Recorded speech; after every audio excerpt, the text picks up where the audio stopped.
Bom dia. 2 Reis, capítulo 18. O livro de 2 Reis, capítulo 18.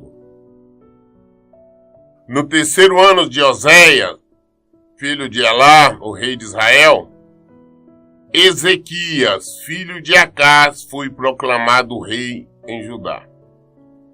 Tinha 25 anos de idade quando começou a reinar e governou 29 anos em Jerusalém. Sua mãe chamava-se Ábia e era filha de Zacarias.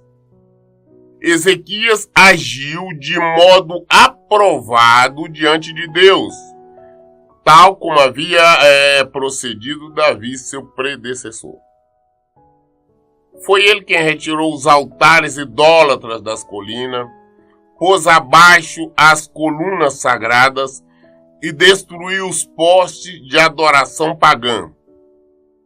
Despedaçou a serpente de bronze que Moisés havia construído, pois até aquele tempo os israelitas lhe prestavam veneração, queimando incenso. Era conhecida como Neustã. Ezequias foi proclamado rei de Judá e ele agiu em conformidade com a palavra de Deus, ao contrário da maioria dos outros reis. Nós vemos que sempre quando fala em um rei que agiu em conformidade com a palavra de Deus, a Bíblia só dá como referência a Davi. E agora está dando que Ezequias agiu como Davi, em respeito à palavra de Deus. Ele fez uma limpeza em Judá. Os altares idólatras, pagãos, as imagens, ele destruiu com tudo, tirou tudo aquilo. O povo era tão idólatra, que quando estavam no deserto, quando estavam saindo do Egito, e eles pecaram, e Deus então tinha enviado serpentes, que nós já lemos sobre isso, quando a serpente picava as pessoas morriam. Então quando Moisés entrou na presença do Senhor, orou, clamou ao Senhor pelo povo, intercedeu, Deus então deu para ele um escape. Mandou ele fazer uma serpente ali de metal, de bronze, e colocava ela no alto. As pessoas que eram picadas pelaquela serpente, quando olhavam para aquela serpente, não morriam. Só que aquela serpente foi feita ali por Moisés, ficou no meio do povo dos hebreus durante todos esses anos, décadas, centenas de anos, e o povo transformou aquilo numa deusa, chamando de Neustã. Estavam venerando isso. O povo tem essa necessidade de estar adorando as coisas, dessa idolatria. Mas agora, na época de Ezequiel, ele destruiu de uma vez por todas essa estátua lá, essa imagem de uma serpente que tinha sido feita por Moisés. Ele acabou com isso, para acabar com a idolatria do povo. Ezequias depositou toda a sua confiança em Deus, o Senhor, Deus de Israel, de modo que não houve ninguém semelhante a ele, entre todos os reis de Judá, nem antes, nem depois dele. Conservou-se fiel a Deus, sem jamais se afastar dele, e observou os mandamentos que o Senhor prescrevera a Moisés. Por isso Deus esteve com ele e lhe concedeu prosperidade em tudo o que fazia. Revoltou-se contra o rei da Síria e não mais lhe foi submisso. Derrotou os filisteus até as terras de Gaza, devastando o seu território, desde as torres de vigia até as cidades fortificadas. Então, Ezequias, ele procurou viver em conformidade com a palavra de Deus. Então ele prosperou ele combateu, ele deixou de ser submisso à Síria, ele combateu a Síria, venceu, combateu com os filisteus, quando todos ali estavam vencendo. Reergueu a cidade onde estava derribado, levantou. Judá prosperou. Naquela época, a palavra de Deus, nós vemos isso lá em Deuteronômio, quando nós lemos, quando fala que nós buscamos o Senhor, as bênçãos nos alcançam. Jesus transformou isso da seguinte maneira, falou, não sejais ansiosos por coisa alguma, mas nós temos que buscar em primeiro lugar o reino do céu. Buscar em primeiro lugar o reino do céu, a sua justiça, as demais coisas serão acrescentadas. Quando nós buscamos o Senhor em primeiro lugar, o que é buscar o Senhor? É procurar viver de acordo com a palavra dele. É servir ao Senhor com inteireza de coração. Quando nós realmente nos dedicamos a viver a palavra de Deus, dedicamos a viver o Evangelho, as demais coisas não são acrescentadas. Porque nós não temos um Deus cego, um Deus tolo, um Deus que não vê o que nós necessitamos. Ele sabe tudo da nossa necessidade, até antes mesmo do que nós. Quando nós nos entregamos a Ele, Ele cuida de nós em todas as áreas da nossa vida. Basta nós sermos fiéis a Ele. Basta nós dedicarmos a Ele. Basta nós nos entregarmos a Ele. As demais coisas são acrescentadas. Ezequiel se entregou totalmente a Ele. Viveu de acordo com a palavra dele. Obrigou Israel a viver de acordo com a palavra de Deus. Israel prosperou. Ele venceu todas as guerras. Porque ele era fiel ao Senhor. Da mesma forma nós temos que ser.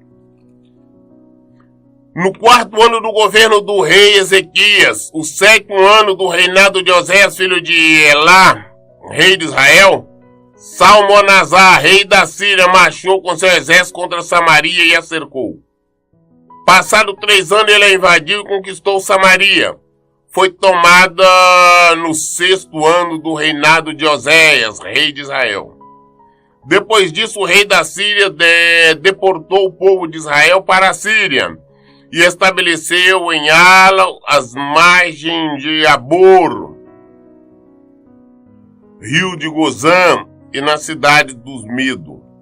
Isso aconteceu porque eles não quiseram dar ouvido à palavra de Deus, seu Deus, e quebraram sua aliança, não obedecendo a tudo que ordenara Moisés, servo de Deus, não executaram nem puseram suas orientações em prática. Enquanto Judá crescia, prosperava, Judá vencia, tinha vencido a Síria. Agora a Síria marcha contra Israel. Como nós falamos, nessa época estava dividido, o rei do sul e o rei do norte. Ezequias era rei de Judá, Oséias rei de Israel. Então, a Síria marcha contra Israel. Cerca, domina, vence e leva aqueles hebreus, aqueles israelitas de Israel, levam todos eles cativos para o território deles. Por que isso? Como a própria Bíblia nós lemos agora. Porque eles não obedeceram ao Senhor, eles não praticavam a palavra do Senhor. Vemos que Judá, que praticava, eles não conseguiram vencer. Não conseguiram derrotar, ao contrário, foram derrotados. Israel, desobediente, foram vencidos. Porque é o que nós temos que entender, que todas as batalhas, quem vence é o Senhor. Todas as batalhas, quem vence é Deus. É Deus que vence. Então, é uma batalha contra uma enfermidade, é uma batalha no nosso casamento, é uma batalha no nosso trabalho, é uma batalha, não importa qual seja a batalha, na nossa mente. Se nós estivermos vivendo de acordo com a palavra de Deus, praticando, nos santificando, nós vamos vencer. Infelizmente, o povo tem se transformado em religioso. O povo quer orar, quer jejuar, quer cantar, quer pular, quer dançar em templos. Mas não abandona os pecados. Isso é religião. O principal é nós abandonarmos a mentira, a prostituição, o adultério, o roubo, a maldade, o ódio. Abandonar o que não presta, abrirmos a mão, saber que nós temos a obrigação de ajudar quem precisa, socorrer quem necessita, não negarmos ajuda a quem quer que seja. Agir em conformidade com a palavra de Deus. Aí sim nós podemos abrir a boca, orar e as nossas orações serão ouvidas. Caso contrário, oramos, viramos religiosos, oramos, repetimos, fazemos prece, reza e tudo mais e não somos atendidos. São simplesmente ações religiosas, emotivas. Nós temos que agir de acordo com a palavra. Obedecer, aí vencemos. Judá venceu, Israel foi derrotado. Foi pro cativeiro. Nós devemos escolher se nós queremos cativeiro ou não. No 14º ano do governo do rei Ezequias, Senaqueribe, rei da Síria, atacou todas as cidades fortificadas de Judá e as conquistou. Então Ezequias, rei de Judá, mandou uma mensagem ao rei da Síria, Elaquis. Confesso que rei, agora pois, para de me atacar e eu pagarei tudo o que exigires. Então o rei da Síria cobrou de Ezequias, rei de Judá, o equivalente a 10 toneladas e meia de prata e 1.050 quilos de ouro.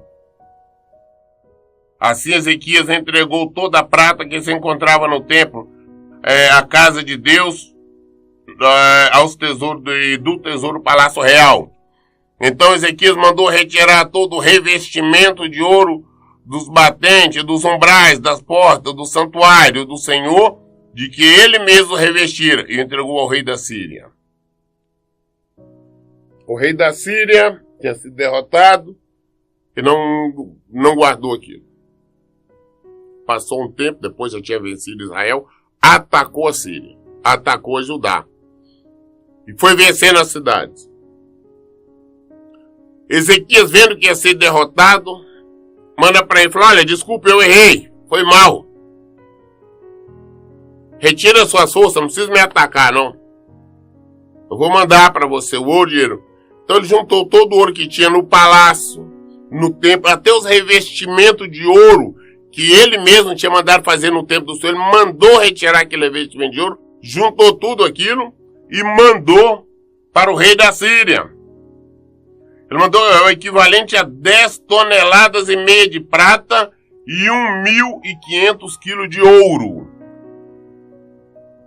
Tirou tudo e mandou para que a Síria não invadisse Jerusalém, para que a Síria não levasse o povo para o cativeiro, como tinha feito com Israel.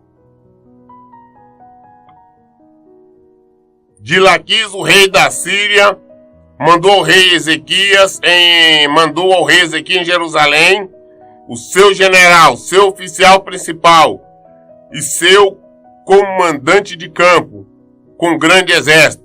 Eles subiram em Jerusalém e fizeram uma parada nas proximidades do aqueduto, do açude superior na estrada que conduz ao campo do lavadeiro.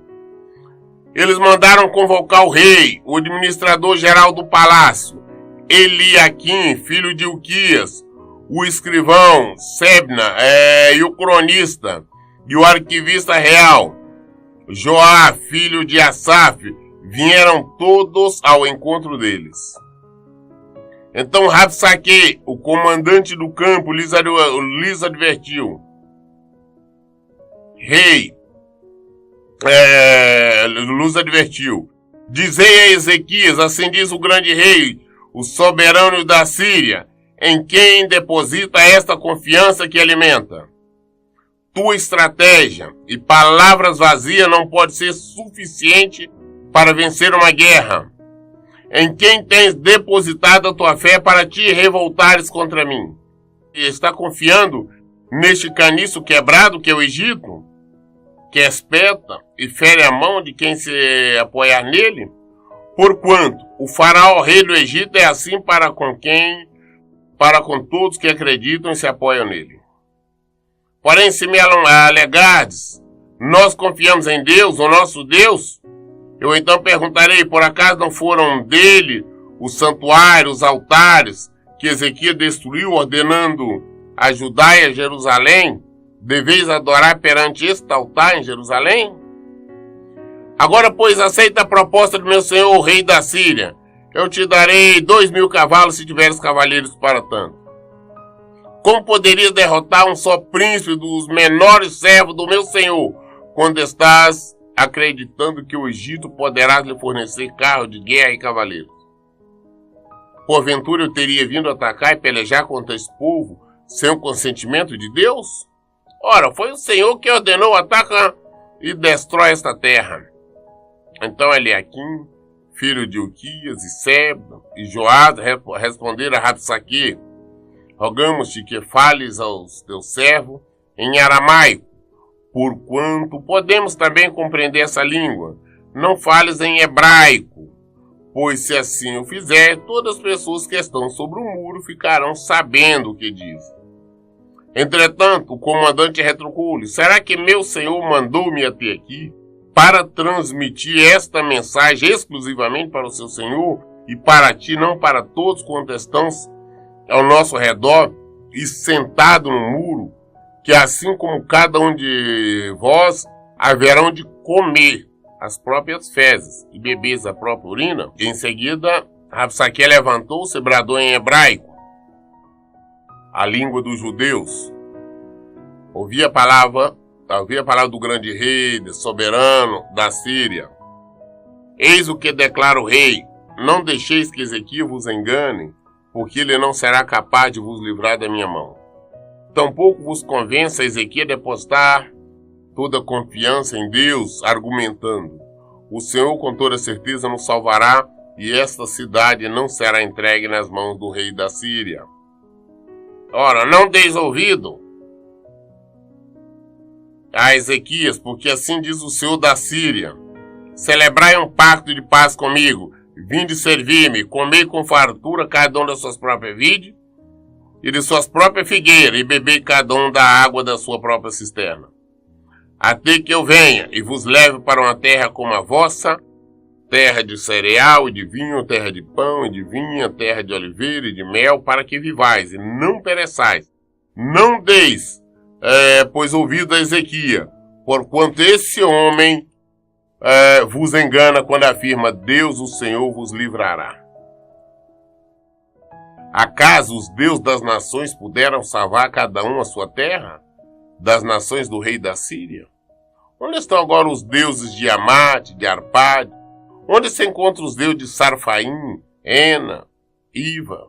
Porventura eles conseguiram livrar Samaria do poder das minhas mãos? Quais são dentre todos os deuses destes países os que livraram a sua terra dos meus exércitos, para que Deus possa salvar Jerusalém das minhas mãos? Absoluto silêncio caiu sobre todo o povo, e ninguém pôde lhe responder palavra alguma, porque assim lhe havia ordenado o rei: não lhe respondereis. Então Eliaquim, filho de Uquias, o mordomo, administrador-geral do palácio, e Seba, escrivão de Joá, filho de Asaf, o cronista, vieram ter com Ezequias, com suas vestes rasgadas, em sinal de indignação, e lhe comunicaram as palavras desafiadoras de Rabsaque. Ezequias tentou negociar com o rei da Síria, para que não atacasse Jerusalém e não levasse o povo cativo. Mas a Síria, na arrogância, não quis. Nós vimos que Ezequias pediu perdão, predispôs a pagar ouro da tudo, mas a Síria não quis. O rei da Síria não quis e mandou o povo vir para cercar Jerusalém. Quando nós falamos cercar, porque naquela época as cidades, eu tenho dito isso várias vezes, elas eram tipo cidades muradas, com muros altos, largos o muro. Inclusive tinha casas, né, ali sobre a muralha. Aí o rei da Síria mandou o general dele, Rabsaque, junto com o comitiva, falar com o rei com Judá, né, com Ezequias e seu ministério ali, os seus ministros, para que se entregasse a ele.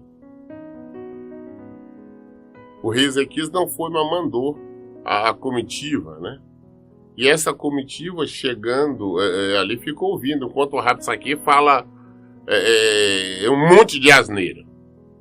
Manda entregar e falando em hebraico. E fala um monte de asneira, dizendo que o melhor que ele tinha que fazer era se entregar. Quem que ele estava confiando? Que todos, que se ele estava confiando no Egito, o Egito fez uma referência como se fosse uma cana quebrada. Quando você coloca uma cana, um bambu, por exemplo, um pedaço de pau, quando você coloca a mão, quando for firmar nela, ela furaria a sua mão. Está dizendo para ele que não poderia confiar no Egito, que o Egito trai todo mundo, iria traí-los também, iria abandoná-los. Que tipo de confiança? Em que ele estava confiando? Se estava confiando em Deus, que Deus tinha sido Deus que mandou eles invadir, mesmo porque ele já tinha vencido todos os outros países, inclusive Israel, que Deus estava protegendo, que o Deus deles era maior, que Deus não tinha condição de proteger Judá. E eles estavam ali falando, e aí várias pessoas, uma quantidade de pessoas sobre o muro ali, né, sobre a muralha ouvindo. Então os ministros do Ezequias falam com isso: escuta, fala com nós em hebraico e não em aramaico, para que o povo não entenda, porque nós entendemos. Nesse dia o povo não tem que estar entendendo. Falou: não, nós vamos falar assim mesmo, porque eu fui enviado, foi só para falar com vocês, não falar para o povo todo. Porque eles, como vocês, nós vamos vencer vocês, eles vão estar alimentando as próprias fezes, igual vocês, e vão beber da urina. E continuou com uma série de ofensas, né, na soberba ali, no orgulho, que vão vencer, que fariam isso. E aquilo. E mostrando-lhes a impossibilidade, segundo eles, de Deus vencê-los. Não, que Deus não teria condições de livrar Judá das mãos dele. Deus livrou Israel, por um acaso, mas eles não entenderam que Israel foi vencido porque estava no erro, estava no pecado. Enquanto que Judá não. Ezequias tinha procurado viver e praticar a palavra de Deus. Aí depois de todo esse desafio, se afastou. E esses ministros retornam então para Ezequias.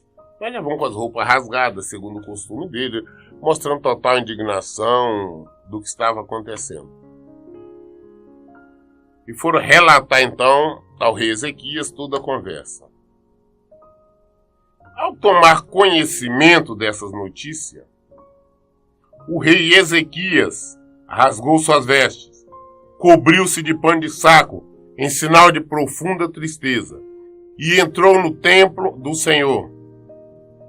E rasgou-se e cobriu-se de pano de saco, entrou na profunda tristeza e entrou no templo do Senhor, a casa do Senhor. E então enviou Eliaquim, o mordomo e administrador geral do palácio, a Sebna, o escrivão, e aos anciões do sacerdote, todos vestidos pano de saco, à presença do profeta Isaías, filho de Amós. E eles transmitiram a seguinte mensagem: assim diz Ezequias, este é dia de grande angústia, repressão e vergonha, porquanto os filhos estão para nascer, mas não há ânimo nem força para os dar à luz. Bem, pode ser que Deus, o Senhor, teu Deus, tenha ouvido toda a palavra de Rabsaque, a quem o seu senhor, rei da Síria, enviou para insultar o Deus vivo. Que Deus, o Senhor, teu Deus, o repreenda pelo que ouviu. Intercede, pois, pelos que ainda sobrevivem. Assim, quando os oficiais do rei Ezequias entregaram essa mensagem a Isaías, este lhe declarou: dizeis isto a vosso Senhor. Assim diz Deus, o Eterno. Não tenhais medo das palavras que ouviste, das blasfêmias com as quais os asseclas do rei da Síria me afrontaram. Porquanto eu mudarei o seu espírito e as suas intenções, eis que ele receberá certa notícia que eu fará tomar a decisão de retornar imediatamente ao seu país, e em sua própria terra o farei morrer a fio de espada. Quando Ezequias tomou consciência da notícia, por sabendo o que aconteceu, ele também rasga suas vestes, sinal de tristeza, de desespero, e reúne todos os seus ministros, os sacerdotes, os anciãos, todos, e envia para falar com o profeta Isaías, que nós conhecemos na nossa Bíblia, Isaías, filho de Amós, o profeta Isaías. Olha, fala com ele lá. O Senhor mesmo, Senhor Deus, o Senhor viu, né, as ofensas que o rei da Síria mandou proferir contra nós, contra o Senhor. Você ouviu todas as palavras, a situação está crítica, é a mesma coisa como se fosse uma mulher grávida, pronta para dar à luz, mas faltando força. Esse é o desespero que nós estamos. E somente o Senhor, se o Senhor quiser, o Senhor pode nos dar livramento. Deus respondeu ao rei através do profeta Isaías, dizendo: fique tranquilo, eles não vão atirar nenhuma flecha contra a cidade, não vão entrar na cidade, eu vou dar livramento, e o rei vai receber certa notícia, que eu vou fazer com que receba certa notícia, e ele vai ter que retornar ao seu país. Ele retornando ao seu país, lá mesmo ele será morto à espada. Fique tranquilo. Olha bem a diferença entre um homem de Deus e o outro, que era Oséias, rei de Israel, que não buscou a Deus, foi para o cativeiro. O Ezequias, quando viu a situação, foi buscar socorro no Senhor. E Deus já prometeu, falou: não, fique tranquilo, não vai acontecer. Eu vou fazer com que o rei da Síria receba notícia, vai sair correndo, vai voltar ao seu país, e lá eu vou fazer com que ele morra em espada. Rabsaque voltou e encontrou o rei da Síria em combate contra Libna, porque havia sido informado que o rei partira de Laquis. O rei ouviu dizer que Tiraca, rei da Etiópia, tinha vindo guerrear contra ele, então mandou novamente a segunda mensagem a Ezequias. Assim comunicarei a Ezequias, rei de Judá, que teu Deus, em quem confias, não te iluda, quando promete Jerusalém não será entregue nas mãos do rei da Síria. Ouviste contar o que o rei da Síria fizera a todas as nações, destruindo-as completamente, e tu poderias escapar? Acaso seus deuses libertaram as nações que meus pais devastaram? Gozã, Arã, Resete, os filhos de Edém que habitavam em Telassar? Onde está o rei de Amate, o rei de Arpade, o rei da cidade de Serfavaim, de Ena e de Invã? O rei já recebeu a notícia. Deus falou que ele recebeu a notícia a voltar, e realmente ele recebeu. Ele recebeu que o país dele estava sendo atacado, que o rei, então ele partiu daqui, ouviu dizer que Tiraca, o rei da Etiópia, estava atacando. Mas antes dele retornar, ele já mandou novamente uma mensagem ofensiva a Ezequias. Falou: olha, não fica confiando em Deus não, no seu Deus não. Eu já venci todas as outras nações, todos os outros que tinham deuses, eu venci todos. E esse seu Deus não tem condição de proteger, não. Onde estão os deuses desse país, desse outro que eu venci, que os meus pais, nós vencemos? Então não vai vencer você, então fica confiando, não. É melhor você se entregar. Né?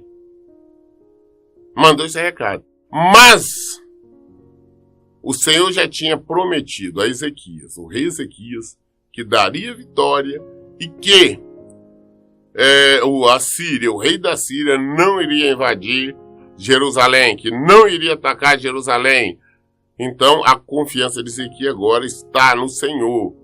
Se ele for dar ouvido a Ezequias, com certeza... se ele for dar ouvido ao rei da Síria, com certeza será derrotado.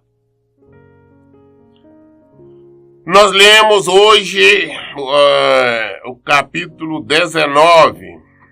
Entramos no capítulo 19 e fomos até o versículo 14.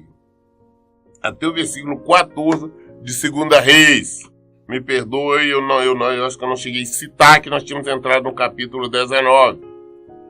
Nós lemos hoje até o versículo 14, que continuaremos a partir daí amanhã.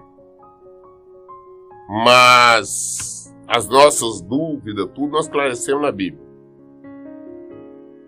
Perdoe a certa dificuldade, às vezes, que eu estou tendo em ler, exatamente por causa do óculos. Estou aguardando ainda o meu outro óculos que eu mandei fazer. Esperamos que chegue ele em breve. Mais dúvida, esclarecimento está na Bíblia. Por isso, em todo tempo, leia e pratique a Bíblia. Que Deus abençoe. Tenha um bom dia.